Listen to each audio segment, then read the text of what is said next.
High বন্ধুরা, 30 মিনিটের মোমো তৈরি করা।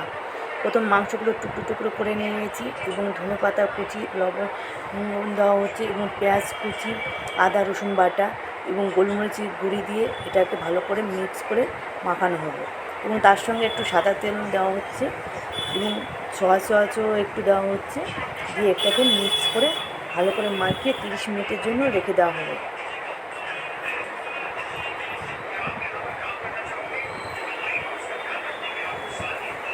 এবং ময়দাটাকে ভালো করে মাখিয়ে নিয়ে এবং রোল রোল করে এটাকে এবং ছোটো ছোটো কেটে লিচি কেটে নিয়ে এবং মাখিয়ে এবং গোল গোল চাকির মতন করা হবে।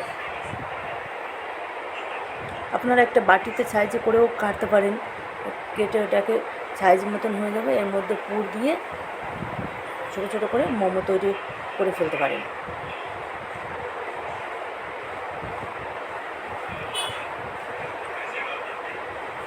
এবং এটা মোমোটাকে স্টিমার করা হলো, 30 মিনিটের জন্য রেখে দেওয়া হয়েছিল স্টিমারটা এবং সস দিয়ে এবং ধনেপাতা চাটনি দিয়ে খাওয়া হচ্ছে।